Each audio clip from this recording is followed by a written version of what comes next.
Hello and welcome back to another part of Shadow Piece.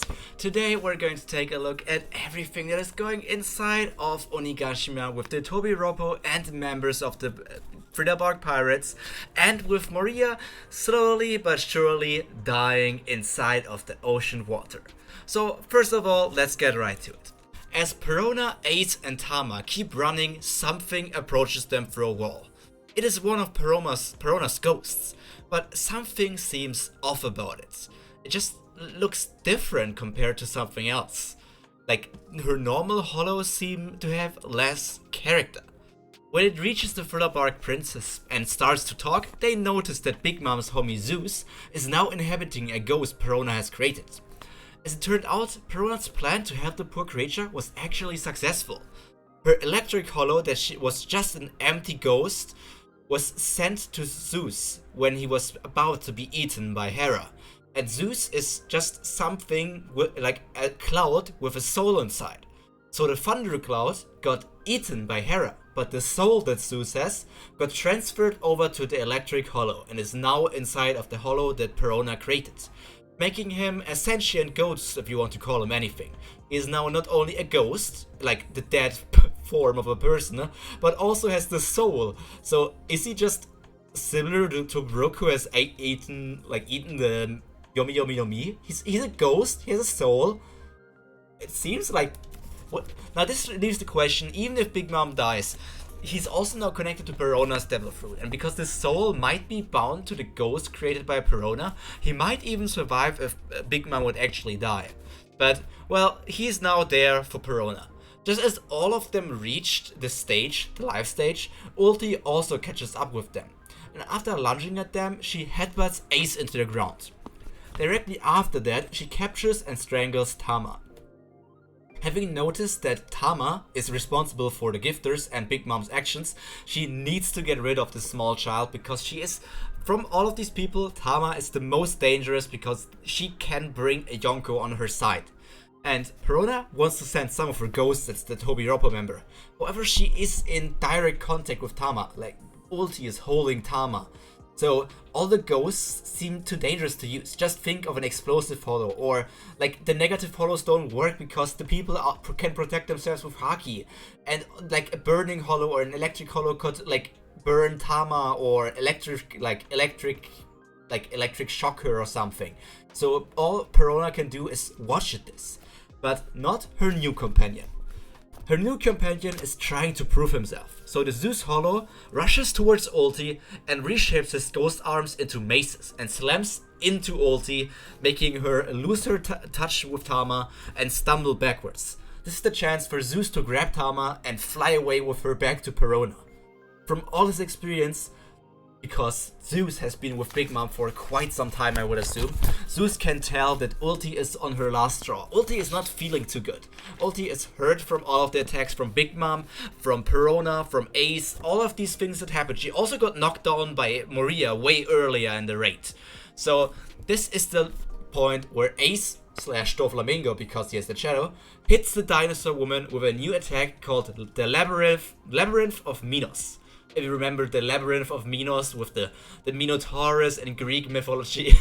So thick strings of shadow form a maze around Ulti, separating her, Tama and other people. With Ulti being backed into a dead end, Perona starts her attack. This maze, this form of shadow string, is not only just some walls around her, it also has a roof. Like the strings are so that the Ulti cannot run away anywhere. She's just there and is backed into the corner. So Perona prepares everything. Zeus has flown back to her side, and after the mace attack is still unsure what his new master might think of him. But Perona already loves the cuddly fella. She loves cute things. That's why she liked Kumashi. She likes Tama because Tama is also cute. She likes plushies and all of these different things. And Zeus is just a plushie ghost now. Like, just imagine a hollow from Perona, but like with the cloud aesthetics that Zeus has. Like, just with the different markings of a cloud. So Perona produces hundreds of different electric hollows and orders all of these smaller ghosts to go inside Zeus. Absorbing one after the other, Zeus grows in size and lightning starts crackling around him. Once all of the smaller ghosts have been absorbed, Perona calls out her attack name, Raijin Hollow. Zeus is powered up and ready to fight. And this is also a cue where he knows that what's going on. Perona orders Zeus to attack Ulti and finish her off. So he does exactly that. Not only did his size increase, but his speed also got multiplied by a lot. Just like a lightning bolt, he blitzes through the member of the Flying Six, knocking her out and giving the Strawhat Pirates their first W. All of this happened right in front of Bao Huang. She didn't want to announce this, but she was so surprised that instead of just announcing that Momonosuke has fallen off the island, she instead blurts out that both Page 1 and Ulti have been defeated. Two members of the Tobiropo have now already fallen, and this is obviously affecting the sides of the Beast Pirate side of this war, this raid. Ace uses also this moment of confusion to actually capture Bao Huang with his strings, before handing over a Mary to Tama, so that she can actually share her voice. Tama is still feeling, well, weird about Ace. She was told that he is dead, and with all the patches on his body, it proves the point. But how did he come back to life? And why is he here? Why is he acting so differently? He seems like an almost completely different person. Just, like, imagine, he has the personality of Doflamingo now, which seems very weird to Tama, who has not met the actual Ace. This is a very, like, confusing circumstance for this little girl. So, all these things can be answered at a later point, is what she thinks. Right now, she has to act. At first, the young girl gets intimidated by Queen, because Queen, like, threatens her to attack her if she actually dares to say anything. But she knows she has to overcome her fear and convey her orders. All of the gifters listen to her say what she wants to say. After having eaten her dangos, which again will just put them all under Tama's control and listen to her orders, even if they don't actually want to. All of this will again shift the flow of the battle in favor of the Alliance. Queen now also realizes that Tama is behind the Sun betrayal and attempts to attack her, but is stopped by Absalom, because Absalom pulls out his new attack. Since all the way back that he made Hogback give him all of these modifications, Absalom is over 300 kilograms heavy and is stronger than most normal people. He has the muscles of a gorilla, the muscles of tigers, and also the lion look on his face. All of these different animals are inside his body, and his animalistic side is what makes him so strong. So here he uses his next attack. He uses both of his arms and swings them against whatever attack Queen is trying to throw at Tama with his new attack called King Kong Hammer. King Kong Hammer is, well, Luffy also uses King Kong attacks because he's very monkey based, but we know that King Kong is a gorilla, I think, and Absalom is also gorilla based, so this is very fitting. Tama then also take this chance and runs into the arms of Ace, who is in turn running away together with Perona. Some Beast Pirates chase after them, but they get stopped by Daifugo. I think he's a scorpion gifter. And Speed also arrives there and allows Ace and Tama to get onto her back and run away to safety. Meanwhile, Gazelleman also promises to take care of Komachiyo, who is still hurting from being attacked by Ulti and Page 1. So all of this is happening, and Zeus is overjoyed that he once again has shown how useful he actually is. And he was accepted by Perona, so he actually has a new master to rely on now that Big Mom has actually just ditched him and thrown him into some sort of hole and wants to kill him. So he is now on the side of the Strawhat Pirates, no matter what happens in the future. So Zeus clears a way for Perona, Speed, and Ace Tama to get away from here, so he just blitzes with his electric powers straight through some of the Beast Pirates, making sure that his people can escape from there.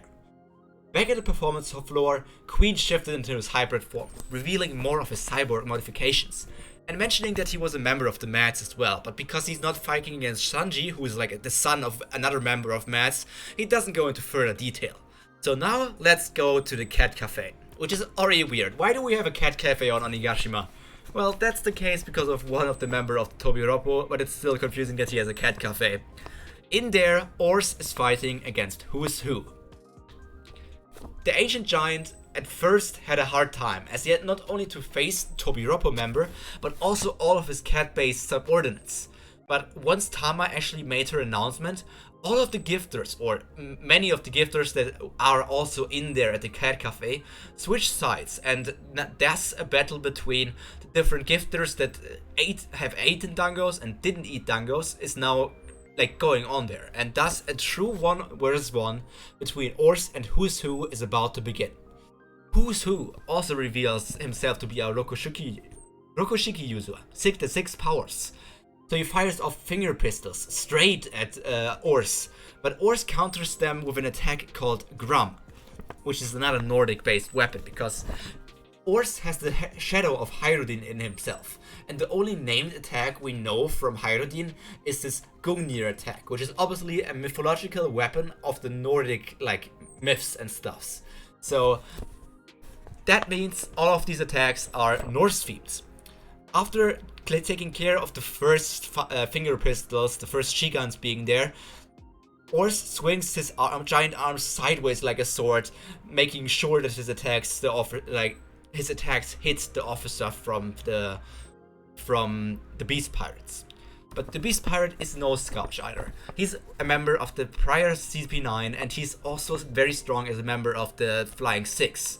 So he dodges the attacks of the ancient creature with a Soru, following up with a Rankyaku that tries to cut through the belly of Ors. But his skin is quite thick, so it doesn't get through quite yet.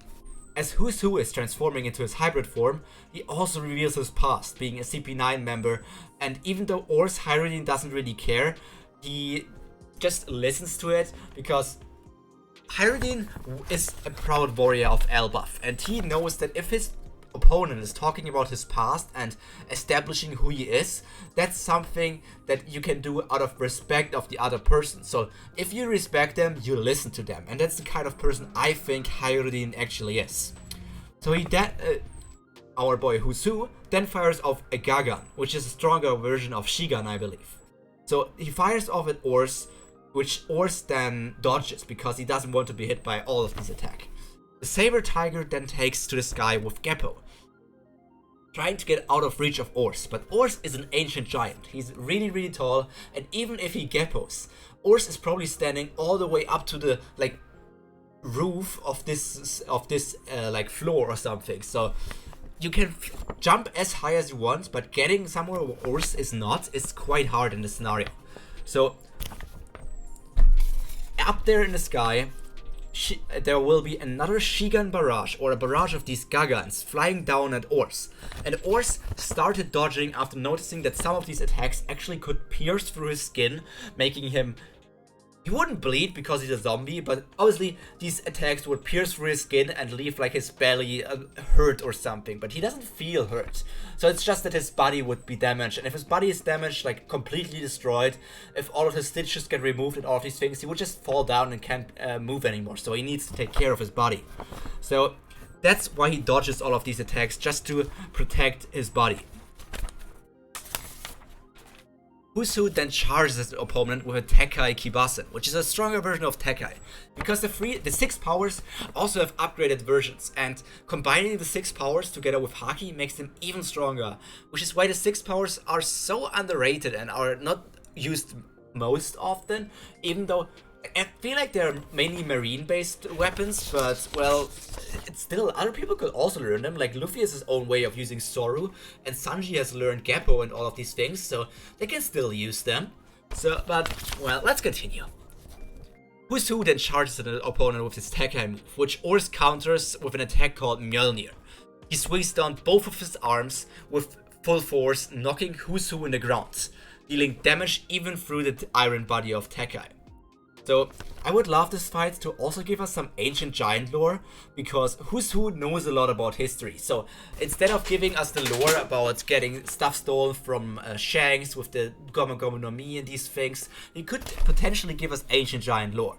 because I don't have these things, just assume there would be Ancient Giant lore drop here, and afterwards the Tobi Roppo member dashes towards Ors and attacks him with a Gatling of Shigan Madara, which is another Shigan version where I think he uses his like mouth to have these bite marks fly at him, or it was the flying, like the burning Shigan version. It's one of these things, because there's so many Shigan versions. Ors at this point uses Armament Haki for the first time to catch whose hand was trying to Shigan at him. And well, if you catch with your ancient giant arm, you catch the small hand of this saber tiger, you just crush it. Ors is just there, has it in his hands, and crushes the entire hand of Who's-Who. Not only the finger he uses for the finger pistol, the entire hand is being crushed. And then he picks up Who's-Who by his hand. His hand, just a giant hand, is enveloping the hands of Who's-Who. He's being picked up there, and then he's being slammed into the ground. Just putting him there and making him stuck inside of the rubble that's been lying there from all of the battle, making him unable to move anywhere else. The saber tiger can barely move his feet and fires off more Rankyakus at Ors. Even though these hurt Ors, or like make a few cuts in his belly, he ignores them. He just endures through it. Afterwards, Ors looks at Who's-Who and jumps into the sky. He looks at him downwards, and into the air, he bonks his head again through the ceiling, just smashing through the ceiling one floor higher. And as he falls down, he turns his feet black with Armament Haki and screams his new attack: Vidar's Shoes! A little trivia for you if you don't know the attack or the name where it came from. It's Norse mythology, as I said. Vidar is a son of Odin and a giantess called Gridr. So all of this is that Vidar was able to do something thanks to his magical shoes. So he was able to kill the mythical beast Fenrir only because of his shoes. With these shoes, he was able to keep open the fangs and the mouth of the beast Fenrir and was able to kill him with this thing. So while he didn't especially kill him with like a feet-based attack or a stomp, it makes sense for Ors to do it. And Fenrir and a saber tiger, well, there's a relation there as well, so I'm trying to build some stuff up. But there is another attack that you might want to add to anything if you want to take notes. Lamau. So with this powerful attack, Ors finishes his fight against one of the Tobi Roppo members. And while all of this is happening, we take a look at what the CP0 are up in their indestructible reception room. CP0 are keeping track of the numbers. The numbers are actually here. Let's look at them. The numbers of the battle are being tracked on a go board, and we all know how these casualties are looking. They're associates, so they talk about it with each other as there are already 8,000 or 7,000 casualties, and leaving the two sides with only 23,000 warriors for Kaido and 6,000 on the Alliance's side. So as a refresher, at the start of the raid, Kaido had 30,000 forces and has lost 7,000 of them, and the Alliance had 7,000 forces and has lost 1 of them. So there are 8,000 casualties, even though it says 7,000 on that, because it's not the right panel, obviously, because these are manga panels. So this is happening, but the numbers are still changing. Because earlier Queen made the active decision to start a virus outbreak, which led to many deaths and the pleasures and waiters to revolt and change sides. 4,000 members of the Beast Pirates have defected, and 500 more died from the virus, bringing the members of Kaido's crew down to 18,500. And the Alliance has increased from 6,000 to 10,000, a 4,000 increase. And with the most recent changes, the flow of the battle has changed once again. Kama has activated her Dango powers, getting 300 headliners and 2,000 gifters under her command, and thus also the Alliance's commands. This surprise betrayal has also led to 1,200 more deaths on Kaido's side, plus 3 of the Tobi Roppo members have been defeated, or 1 has defected. Ulti and Page 1 are down, and Drake has defected and is now on the side of the other people. So this is not looking too good for the Beast Pirates. Now the battle is at a stage that these two people from CP0 or the people from the Beast Pirates would have never expected. Kaido's forces still remain superior at this moment with 15,000 people, but they have already lost half of their first fighting force, starting out at 30,000 and now being at 15,000. However, the alliance has not lost, well, they have lost people, but the alliance has increased in size. From starting out with 7,000 people, they are now at 12,300 people. And this is all just happening so fast that the Beast Pirates can't even know how to handle this. The raid is almost at an equal stage, to the surprise of CP0. But if that means both sides will just eliminate each other, it's going to be an easy victory for the world government, because it seems to be equal right now.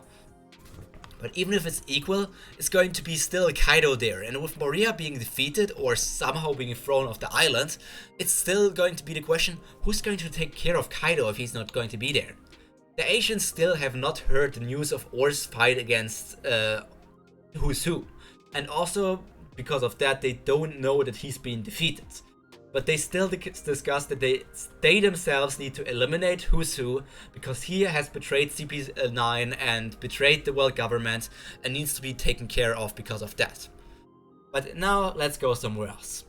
In the sea surrounding Wano, after Moria has sunken deeper and the mysterious voice used the voice of all things to talk to Momo, she used it again to call the Heart Pirates to the rescue of Moria. Moria, not Maria. Maria is the woman from Jesus.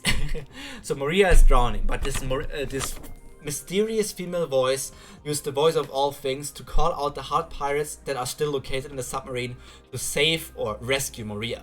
And while they were confused on who or what that voice was, they had to take the chance that Moria was actually drowning. So they found Moria and rescued him.